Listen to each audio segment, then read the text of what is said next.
Good morning. Happy Saturday, everyone.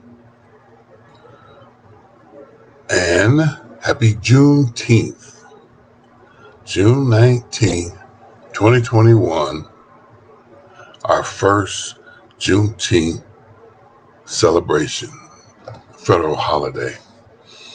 Thank you, President Biden, for signing that into law. It's been a minute. I'm here today to complete our weekly overview, our daily study of this week's Bible lesson, which is titled Prayer for Restoration. And before I get started, let's pray. Dear Father in heaven, we come to you this morning to confess and be witnesses that we believe you are the one true God that created heaven and earth. You created all that exists. You are all powerful and nothing happens without your permission. You are a good God. You turn the evil of this world into good and benefit for those who love you. And I thank you, Father. Father, we're here to study your word. Please allow your word to penetrate our hearts and to correct the evilness in us. Forgive us for being sinners, Lord, and help us to be winners like your Son, Jesus Christ. We pray in his name. Amen. Amen. Okay. Section 3. God grants Nehemiah's request.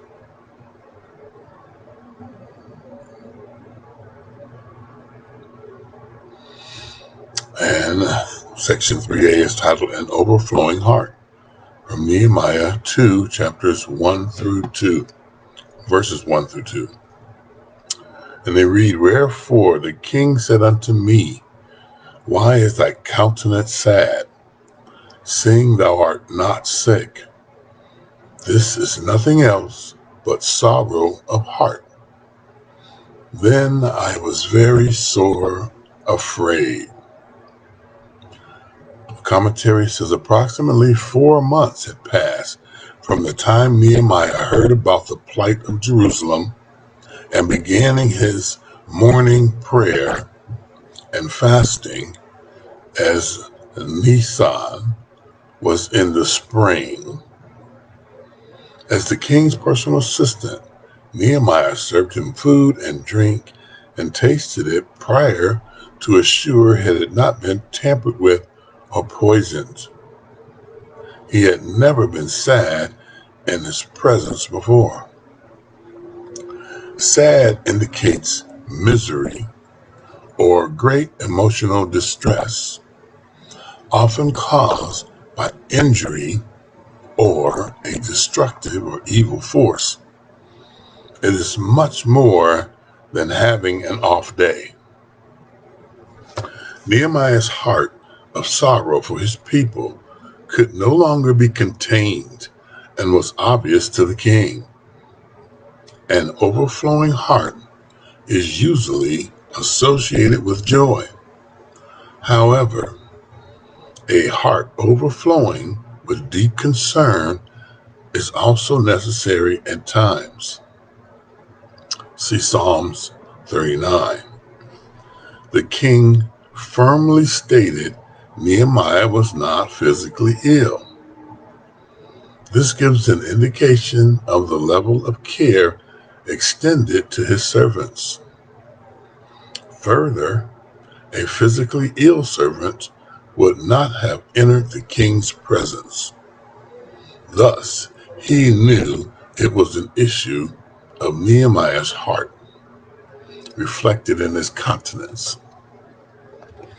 Nehemiah was profusely terrified or dreadfully afraid, and rightly so.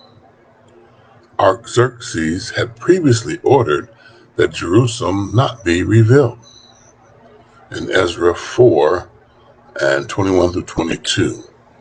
As well, a servant was never allowed to express or reveal personal feelings when in the presence of a king.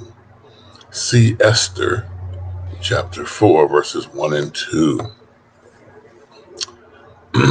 Okay, section B is titled Success or Death.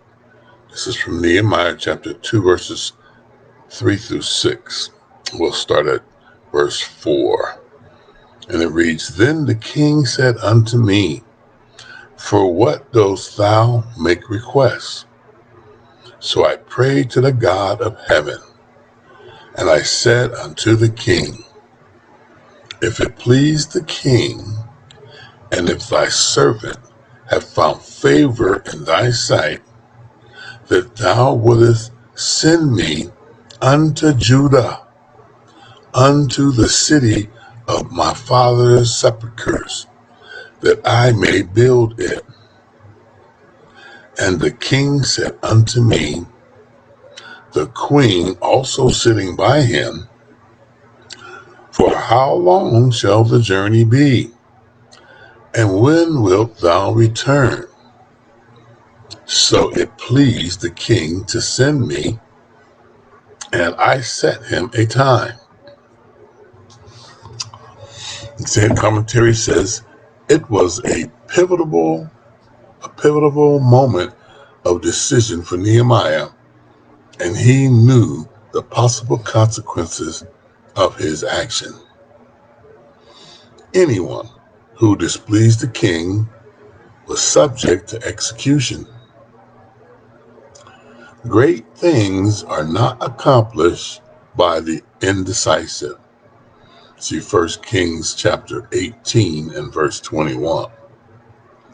Opportunities that appear to be circumstantially rare, if ever, are. Nehemiah did not allow his fear to hinder his cause. He affirmed his loyalty to the king through a customary greeting or declaration. Let the king live forever. Nehemiah 2:3. He then revealed the depth of his concern for his people and homeland. The king's response opened the door of opportunity.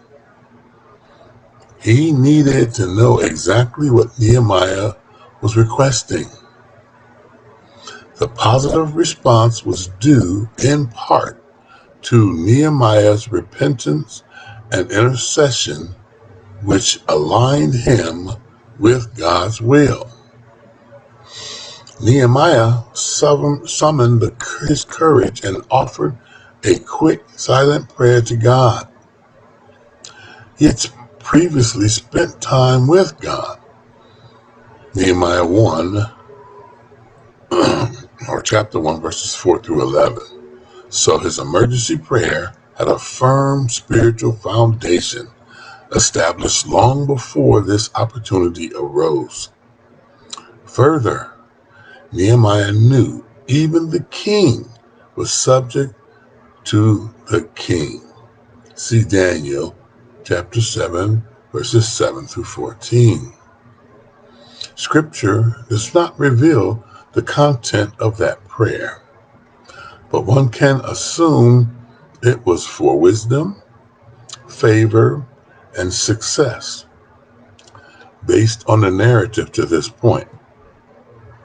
Nehemiah prefaces his twofold petition with a twofold interrogative in 2:5. If it pleased the king was an acknowledgement of an appeal to the king's ability to grant his request, and if your servant has found favor in your sight, is a gentle reminder of his faithful service to the king. He then lays out the first part of his quest. He wants to be sent to Judea with the king's authority to rebuild the city and the nation of his ancestors. The king, with the queen by him, inquired of the length of time Nehemiah expected to be gone. In verse 6, when Nehemiah had set him a time, the king found it quite acceptable to commission him for this task. Nehemiah had planned ahead. Proper preparation precedes prosperity. Uncommon vision. Leaders who navigate do more than control the direction in which they and their people travel. They see the whole trip in their minds before they leave the dock. It remains remarkable, but Nehemiah could see both the problem and the solution, even though he had never visited Jerusalem. And that was written by John Maxwell. Okay, section 3C, titled Just One More Thing. And this is from Nehemiah chapter 2, verses 7 and 8. And they read, Moreover, I said unto the king, if it please the king, let letters be given me to the governors beyond the river, that they may convey me over till I come into Judea. And a letter unto Asaph, the keeper of the king's forest, that he may give me timber to make beams for the gates of the palace which appertained to the house, and for the wall of the city, and for the house that I shall enter into. And the king granted me according to the good hand of my God upon me. And the commentary says, Nehemiah understood the enormity of the task before him and knew it required resources. As the governor of Judea, he could recruit his fellow citizens to do the labor.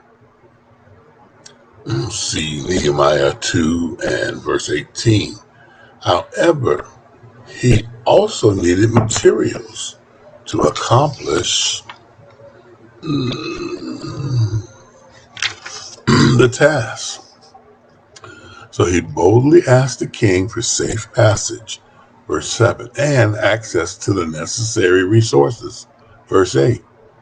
Because of the good hand of my, Nehemiah's God, Xerxes granted the request. In human terms, we often fail to gather the assistance of those God has placed in our path because we fear rejection or dismissed standing in their sight. Spiritually, we fail to ask God because we feel unworthy. If God places a burden or vision in our hearts, He supplies the resources necessary to accomplish the task. A humble heart, submitted spirit, and faith in His ability will not be disappointed. Amen, amen. Okay, the last section here says pray for the nation. Nehemiah reveals the proper response to national crisis. Feelings of sorrow and even despair, our raw emotions, need to be brought to God. Nehemiah's fasting, prayer, and intercession remind us there is one who is bigger than and the answer to any of our nation's dilemmas. Amen. God is the answer. Well, that finishes this lesson. I will do the complete overview tomorrow morning, Father's Day. I pray that something that we read this morning encourages you to seek God and to seek a more intimate relationship with Him. Thank you and have a blessed day.